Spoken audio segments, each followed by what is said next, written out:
پھر پیارے بھائیو، اس نعمت کو حاصل کرنے کے لیے بڑی بڑی قربانیاں دی گئی ہیں۔ یہ نعمت ہمیں ایسے ہی حاصل نہیں ہو گئی، بلکہ اس کے لیے لاکھوں جانیں پیش کی گئی، لاکھوں جانوں نے اپنی جانوں کا نذرانہ پیش کیا، شہادتیں نوش ہوئی، تب جا کر پاکستان ماریز وجود میں آیا ہے۔ لیکن ہمارے بچے، ہمارے جوان 14 اگست کو خاص طور پر باجے ہاتھ میں ہیں، جگہ جگہ پر انہوں نے ایکو ساؤنڈ سسٹم لگایا ہوا ہے اور ڈانس کر رہے ہیں۔ ان کو اگر پتہ چل جائے کہ پاکستان کے لیے کس قدر قربانیاں پیش کی گئی ہیں تو یہ بچے یقیناً اپنے ہاتھ میں باجا نہیں رکھ سکتے۔ اگر ان کو اسکولوں میں بتایا جائے، آج ہمارے تعلیمی معاملات اور تعلیمی ادارے بھی تو یہی ہے کہ اسکول میں فنکشن ہو رہا ہے تو بچوں کو نچوایا جا رہا ہے، بچیوں کو نچوایا جا رہا ہے، اور طرح طرح کے ڈرامے جو ہے پیش کیے جا رہے ہیں واہیات قسم کے۔ ان بچوں کو یہ نہیں بتایا جا رہا کہ پاکستان بنا کیسے، پاکستان کے لیے قربانیاں کتنی دی گئی ہے۔ ان بچوں کو کم از کم یہی بتا دو کہ جو ٹرین ہندوستان سے پاکستان کے لیے چلتی تھی تو وہاں سے وہ تو زندے چڑھتے تھے، لیکن جب لاہور میں وہ ٹرین رکتی تھی تو اس میں سے مسلمانوں کو لاشیں نکالنی پڑتی تھی۔ ساری ٹرینوں کو شہید کر دیا جاتا، سارے مسلمانوں کو شہید کر دیا جاتا۔ کاش کہ ان بچوں کو اسکولوں میں بتایا جائے کہ جو خاندان پاکستان کے لیے برسوں پہلے ہجرت کر کے نکلے تھے اپنے گاؤں سے، دیہات سے، شہر سے، پونی صدی گزرنے کے بعد بھی آج تک وہ پاکستان نہیں پہنچے، ان کو بیچ میں کہیں پر شہید کر دیا گیا، قیدی بنا لیا گیا، نہ جانے وہ کہاں ہے، ہمیں نہیں پتا۔ تو ان بچوں کو کاش کے اسکولوں میں یہ بتایا جائے، لیکن ہماری اسکولوں کا بھی اللہ ہی حافظ ہے، ان کی اپنی دنیا۔ یہ 14 اگست کے نام پر فنکشن بھی کرتے ہیں تو بچوں کو نچوا کر، گانا سنا کر، اور گانا جو ہے ان سے جو ہے کہلوا کر، میوزک بجوا کر، باجے بجوا کر گھروں میں بھیج دیا جاتا ہے۔ آپ نے بچوں کو کیا سکھایا کہ پاکستان ایسے بنا تھا؟ علامہ فضل حق خیر آبادی رحمۃ اللہ تعالی علیہ نے سب سے پہلا فتویٰ دیا انگریزوں کے خلاف کہ انگریزوں کے خلاف تم پر اے مسلمانوں جہاد کرنا فرض ہے۔ اور پھر مسلمانوں کے اندر ایک جنون پیدا ہو گیا، تحریکیں بنی، مسلم لیگ، جس کی قیادت بعد میں قائد اعظم نے سنبھالی۔ پھر پاکستان کے لیے باتیں ہونے لگی کہ ہمیں دنیا میں ایک ایسا خطہ بنانا ہے کہ جہاں پر ہم اسلام نافذ کریں۔ پاکستان نماز پڑھنے کے لیے، روزے رکھنے کے لیے، مدرسوں کے لیے، مسجدوں کے لیے نہیں بنا۔ مسجدیں، مدرسے، نمازیں، روزے ہندوستان میں بھی سب کچھ کرتے تھے۔ اگر مسلم لیگ نے نعرہ لگایا، قائد اعظم محمد علی جناح نے، مفتی نعیم الدین مراد آبادی نے، علامہ عبدالحامد بدایونی نے، علامہ عبدالقیوم بدایونی نے، شاہ عبد العلیم صدیقی نے، خلفائے اعلیٰ حضرت نے اگر نعرہ لگایا پاکستان کا، تو ساتھ میں عوام کو جو ذہن دیا ہے وہ یہ دیا ہے کہ پاکستان کا مطلب کیا، لا الہ الا اللہ۔ پھر دستور ریاست کیا ہوگا، محمد الرسول اللہ صلی اللہ علیہ وسلم، کہ ہم ایسا خطہ چاہتے ہیں کہ جہاں پر محمد عربی صلی اللہ علیہ وسلم کا دستور ہوگا، ہم وہ خطہ چاہتے ہیں۔ باقی نماز پڑھنے کے لیے، مدرسہ پڑھنے کے لیے ہندوستان میں آج بھی بڑے بڑے جامعات اور بڑی بڑی مسجدیں موجود ہیں، آج بھی موجود ہیں۔ پاکستان بنا تھا اسلام کے نام پر اور اسلام کو نافذ کرنے کے لیے۔ آج بھی مسلمانوں پر تف ہے کہ پوری دنیا میں ایک ملک بھی نہیں ہے کہ جہاں پر قرآن کا قانون نافذ ہو، ایک ملک بھی نہیں۔ قدرت اللہ شہاب ایرانی عیسائی کے لبادے میں جب اسرائیل گئے تھے تو ایک یہودی کے پاس آپ ٹھہرے، اس یہودی کے کمرے میں بہت سارے لیڈروں کی تصویر تھی، اس میں قائد اعظم کی بھی تصویر تھی۔ تو قدرت اللہ شہاب نے باتوں باتوں میں پوچھ لیا یہ کون ہے؟ تو اس یہودی نے کہا کہ یہ پاکستان کا عظیم لیڈر ہے، جو پاکستان اسلام کے نام پر ماریز وجود میں آیا ہے۔ اگر مسلمانوں کو اسلام نافذ کرنے سے ہم نے اس میں روک دیا اور مسلمان یہاں پر اسلام نافذ نہ کر سکے تو پھر مسلمان کہیں بھی اسلام نافذ نہیں کر سکتے۔ یہ ان کی پیشن گوئی، یہاں پر نہیں کر سکتے تو پھر کہیں بھی نہیں کر سکتے۔ کیونکہ انڈونیشیا ہو یا سعودیہ ہو یا لبنان ہو یا عراق ہو یا ایران ہو، کوئی بھی اسلام کے نام پر ماریز وجود میں نہیں آیا۔ ریاست مدینہ کے بعد سب سے پہلا ملک جو دنیا میں موجود ہے، تنہ تنہا اور واحد ملک جو اسلام کے نام پر بنا ہے، وہ صرف پاکستان، جو اسلام کے نام پر بنا۔ کہ جب علامہ فضل حق خیر آبادی رحمۃ اللہ تعالی علیہ کے فتوے کے بعد تحریکوں میں جوش آیا، جنون آیا، تو اس میں محراب و منبر پر بھی تقریریں ہوئی۔ محراب و منبر نے عظیم کردار ادا کیا، خطباء نے، علماء نے، چونکہ پاکستان کے لیے قائد اعظم محمد علی جناح کا دستور بڑا عظیم تھا کہ ہمیں یہاں پر دستور ریاست ہمارا محمد مصطفیٰ صلی اللہ علیہ وآلہ وسلم کی شریعت مطہرہ ہو۔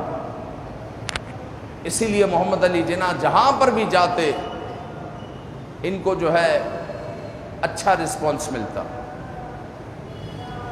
وہ جو ہے پیر جماعت علی شاہ صاحب ہو، پیر آف مونکی شریف ہو، پورا پنجاب، پورا سرحد، پورا سندھ، جہاں کہیں بھی آپ نے دورے کیے، ہر جگہ سے آپ کو پازیٹیو جو ہے رپورٹ آئی، آپ کو اچھا رسپانس دیا گیا۔ اور اس طرح جو ہے قائد اعظم محمد علی جناح کی جد و جہد اور علماء اہل سنت اور خلفاء اعلی حضرت کی جد و جہد نے کام کیا، اور الحمدللہ 1947 14 اگست کو پاکستان ماریز وجود میں آ گیا۔ لیکن آج ہماری ایس ایس ٹی جنہوں نے قائد اعظم محمد علی جناح کا ساتھ دیا، خاص طور پر علماء اہل سنت، بہت سارے ایسے تھے جنہوں نے پاکستان کی نفی کی اور کہا پاکستان کی جد و جہد کے لیے اگر کوئی مارا گیا تو حرام موت مرے گا۔ یہ بھی کہا گیا کہ پاکستان پلیدستان ہے اور قائد اعظم کافر اعظم ہے، اور صف اول میں قائد اعظم اور مسلم لیگ کے ساتھ جو کھڑے ہوئے تھے وہ علماء اہل سنت تھے۔ وہ شاہ احمد نورانی صدیقی رحمۃ اللہ تعالی علیہ کے والد محترم شاہ عبد العلیم صدیقی تھے، وہ اعلی حضرت کے خلفاء تھے، وہ نعیم الدین مراد آبادی تھے، عبد الحامد بدایونی تھے، عبد القیوم بدایونی تھے، کہ جنہوں نے جو ہے پاکستان کے لیے جد و جہد کی۔ اور پاکستان کی مخالفت کرنے والے بھی ہیں جو آج جو ہے پاکستان بنانے کے لیے اپنا کردار پیش کرنے کی کوشش کرتے ہیں۔ وہی لوگ ہیں کہ جنہوں نے پاکستان کی مخالفت کی تھی، جو گاندھی کے ساتھ تھے، آج بھی گاندھی کے ساتھ ہیں، گاندھی کی تحریک کے ساتھ۔ پیر جماعت علی شاہ صاحب رحمۃ اللہ تعالی علیہ کو یہی بات جو ہے کسی نے کہی کہ حضور کہ مسلمان جو ہے گاندھی کی طرف بھی مائل ہو رہے ہیں، اور مسلم لیگ میں تو ہے ہی۔ لاکھوں کے اجتماع میں پیر جماعت علی شاہ صاحب رحمۃ اللہ تعالی علیہ نے کہا کہ اے مسلمانوں، جھنڈے صرف دو ہیں، ایک اسلام کا جھنڈا، ایک کفر کا جھنڈا۔ جو اسلام کا جھنڈا ہے اس کے نیچے تم آ جاؤ، باقی وہاں پر نہیں دیکھو کفر کے جھنڈے کے نیچے کہ وہاں پر کون سا بڑا مولوی بیٹھا ہوا ہے۔ جو اسلام کا جھنڈا ہے بس اس کو دیکھو۔ تو پیر جماعت علی شاہ صاحب کے اس ایک بیانیے سے کئی لوگ جو ہے مسلم لیگ میں شامل ہوئے، اور اس طرح ہندوستان بالآخر لاکھوں جانوں کا نذرانہ دینے کے بعد بالآخر ہندوستان بٹا اور الحمدللہ پاکستان بنا۔ پھر قائد اعظم محمد علی جناح سے کسی نے پوچھا تھا کہ حضور یہ تو بتائیں کہ پاکستان کی جد و جہد آپ کر رہے ہیں، قانون کیا ہوگا آپ کا؟ دستور آپ نے بنا لیا، آئین بنا لیا۔ تو قائد اعظم نے قرآن مجید اٹھایا اور کہا کہ ہمارا آئین قرآن ہے، ہمیں کوئی آئین بنانے کی ضرورت نہیں۔ لیکن افسوس کہ ایک لمحے کے لیے بھی پاکستان میں قرآن کا قانون نافذ نہیں ہوا۔ جو کفر کی طاقت ہے اس نے اپنا پورا زور لگا لیا کہ کسی صورت پاکستان میں امام نہیں آنا چاہیے۔ مسجد تو بن گئی لیکن اس کو ویران رکھنا ہے، اس میں نمازی نہیں آنے چاہیے، امام نہیں آنا چاہیے، مطلب اس میں اسلامی قانون نافذ نہیں ہونا چاہیے، حق اور سچ بولنے والا بندہ نہیں آنا چاہیے۔ انہوں نے پورا زور لگا دیا۔ ابھی آپ دیکھیں حالیہ الیکشن جو ہوئے، اس سے پچھلے الیکشن ہوئے، سب کو پتا ہے اہل سنت نے پرزور طریقے سے کس کو ووٹ دیا۔ آپ کو نیشنل اسمبلی میں ایک سیٹ بھی نہیں ملی۔ تو پوری لابی ہے جو نہیں چاہتی اسلام آئے، جو نہیں چاہتی اسلام پاور میں آئے، وہ نہیں چاہتے، پوری لابی ہے۔ تو پاکستان اسلام کے نام پر بنا ہے، اور دنیا کے نقشے پر جو پاکستان وجود میں آیا ہے، وہ مزدور ہو یا سیٹ ہو، وہ جاہل ہو یا عالم ہو، یا وہ کوئی بھی طبقے سے تعلق رکھتا ہو، ہر ایک کے ذہن میں یہی ہے کہ پاکستان اسلام کے نام پر بنا۔ پاکستان اس لیے نہیں بنا کہ ہم یہاں پر مسجدیں بنائیں گے، مدرسے بنائیں گے، روزے رکھیں گے، اذانیں دیں گے، اقامت کہیں گے۔ یہ سب کچھ ہندوستان میں ہوتا تھا اور آج بھی ہو رہا ہے۔ آپ سے زیادہ وہاں پر مسلمان ہیں، اور آپ سے زیادہ آج بھی وہاں پر مدرسے ہیں، اور آپ سے زیادہ وہاں پر آج مدرسے ہیں، مسجدیں بھی ہیں، اور آپ سے بڑے بڑے جامعات وہاں پر ہیں، بڑے بڑے جامعات، آپ سے بڑے بڑے جامعات وہاں پر ہیں۔ تو پاکستان کس لیے بنا تھا؟ اسلام کو نافذ کرنے کے لیے بنا تھا۔ لیکن افسوس ایک دن بھی ہمارا اس میں نہیں گزرا۔ اس پاکستان کو وہ کہتے ہیں کہ ویراں گلستہ کرنے کو ایک الو کافی تھا۔ گلستان کو ویران کرنے کے لیے اگر ایک الو بھی اس میں گھس جائے تو کافی ہے، وہ ایسی کی تیسی کر دے گا، پھول توڑ دے گا، سارے جو ہے معاملات کو اکھاڑ پچھاڑ کر دے گا۔ ویران گلستہ کرنے کو ایک ہی الو کافی تھا، اب ہر شاخ پہ الو بیٹھا ہے، انجام گلستہ کیا ہو؟ اب تو ہر شاخ پہ الو بیٹھا ہوا ہے، ہر طرف چور ڈکیت، سود میں ہمارے ملک کو غرق کر کر رکھ دیا۔ بنا اسلام کے نام پر ہے، لیکن سودی قرض لے لے کر ان کی عیاشیاں ختم نہیں ہو رہی۔ قائد اعظم محمد علی جناح سے کسی نے کہا کہ آپ جہاز پر سفر کرتے ہیں، گاندھی ٹرین پر سفر کرتا ہے، اتنا فرق اگر آپ رکھیں گے لوگ کیا کہیں گے؟ تو کہا گاندھی ٹرین پر سفر کرتا ہے اور حکومت پر بوجھ بنتا ہے، اور اگر میں جہاز سے بھی سفر کرتا ہوں تو اپنے پیسے سے کرتا ہوں، حکومت سے 1 روپیہ بھی نہیں لیتا۔ ہمارے یہاں پر ایک مسئلہ یہ ہے کہ حکومتی خزانے خالی ہے، لیکن مراعات کس کو مل رہی ہے؟ سرکاری ملازمین کو۔ سرکاری ملازم کہاں جہاں پر بھی سفر کرے آدھا ٹکٹ، کسی سرکاری ملازم کو 20 ٹکٹ سالانہ فری ہے، گھر کے کرایہ ان کو مل رہے ہیں، پیٹرول ان کو مل رہا ہے، بجلی ان کو مل رہی ہے۔ یہ قائد اعظم محمد علی جناح کا پاکستان نہیں ہے۔ قائد اعظم محمد علی جناح کا جو پاکستان ہے وہ یہ ہے کہ جس طرح ایک مزدور کو مثال کے طور پر 40,000 تنخواہ ملتی ہے، وہ مزدور اسی 40,000 میں بل بھی بھرے گا، کرایہ بھی بھرے گا، فیسیں بھی بھرے گا، کھانا بھی کھائے گا۔ اسی طرح سرکاری ملازم کو اگر 60,000 روپے تنخواہ ملتی ہے، بالکل وہ مزدور کی طرح کھانا بھی کھائے، پوری ٹکٹ بھی لے، کرایہ بھی بھرے، بل بھی بھرے۔ یہ مراعات کیا ہوتی ہے؟ سرکاری ملازم ووٹ ڈالتا ہے تو اس کا ووٹ ایک ہی ووٹ ہوتا ہے، اسی طرح عام شہری جب ووٹ ڈالتا ہے اس کا ووٹ بھی ایک ہی ووٹ ہوتا ہے۔ لیکن ادھر معاملات یہ ہے کہ مراعات کے نام پر لوگوں کو 2-2 ہزار یونٹ بانٹے جا رہے ہیں، اور جو غریب طبقہ ہے وہ پھنسا ہوا ہے، وہ غریب سے غریب تر ہوتا جا رہا ہے۔ یہ قائد اعظم کا پاکستان نہیں ہے۔ تو آرمی چیف کو میدان میں آنا چاہیے اب، اور یہ جتنی مراعاتیں سب ختم کرو، وہ کرنل ہو، جنرل ہو، وزیر ہو، مشیر ہو، سب کی مراعات ختم کرو۔ یہ تمہاری تنخواہ ہے۔ جس طرح مزدور اپنی تنخواہ سے معاملات پورے کرتا ہے، جس طرح فاروق اعظم نے، صدیق اکبر نے اپنی تنخواہوں سے اپنے گھر بھی چلائے، اپنے معاملات بھی چلائے، کوئی مراعات نہیں لی، اسی طرح تمہیں بھی اپنے معاملات چلانے ہوں گے۔ یہ ساری مراعاتیں ختم کرو، جب جا کر جو ہے پاکستان کچھ پنپے گا۔ یہ سود کے نظام سے ہم نکلیں گے، ورنہ تو ہر سال یہ سودی قرض لے رہے ہیں، ان کی عیاشیاں اور مراعاتیں ختم نہیں ہو رہی، اور عام عوام پس رہی۔ قائد اعظم محمد علی جناح کی بڑی میٹنگ تھی، بڑی کابینہ، پوری کابینہ آ رہی تھی۔ محمد علی جناح سے سیکرٹری نے پوچھا کہ حضور پوری کابینہ آ رہی ہے، کھانے کا کیا انتظام کرنا ہے؟ تو محمد علی جناح نے کہا آ رہے ہیں، پانی پیش کر دینا، زیادہ سے زیادہ چائے پیش کر دینا۔ کیا ان کے گھروں میں کھانا نہیں بنتا؟